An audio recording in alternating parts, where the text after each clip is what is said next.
গত রাতের পর ঘরটা নিস্তব্ধ, কিন্তু এই গল্পের প্রথম পর্বে যে প্রশ্ন উঠেছিল, এই ঘরটাতেই হয়তো তার উত্তর লুকিয়ে আছে। ইলা, তুই সত্যি ওই দিন এই ঘরে ছিলি? তাহলে এখনই বলে দে। আরে আমি বললাম তো ছিলাম না। অ্যাক্সিডেন্ট বলেই সবাই মেনে নিয়েছে, কিন্তু সমস্যাটা জানিস কোথায়? অ্যাক্সিডেন্টে ঘর এলোমেলো হয়, কিন্তু এখানে সব জিনিস নির্দিষ্ট জায়গাতেই আছে। তুমি কিসের ভিত্তিতে আমাকে দোষারোপ করছো? ব্যোমকেশবাবু বলতেন, অপরাধের শুরু হয় মাথায় আর শেষ হয় হাতের ভুলে। এটা চিনতে পারছিস? এই যে ইলার ঘরেই পেলাম ওড়নাটা। আমি একটু চেয়ারের পায়াগুলো ভালো করে দেখলাম।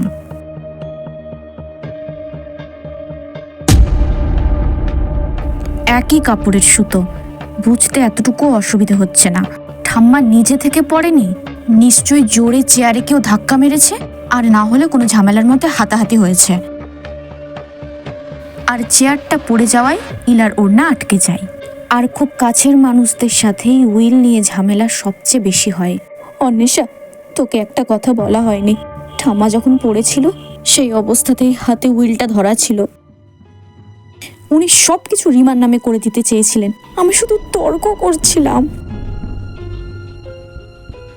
ঠাম্মা, উইলটা আমাকে দাও। না, যার উইল আমি নিজেই তার হাতে দেব। আমার লাগবে যখন বলেছি আমার লাগবে, তুমি দাও তো। এটাকে তো ঠিক করছিস না ইলা, ছেড়ে দে। কি করছিস? ওই অবস্থায় আমি ঠাম্মাকে দেখে অনেক ভয় পেয়ে যাই, তাই আমি ওখান থেকে কোনো রকমে পালাই। আমি মারতে চাইনি, আমি সত্যি ভাবিনি উনি আর উঠবেন না। যেখানে রাগ সেখানেই বিপদ।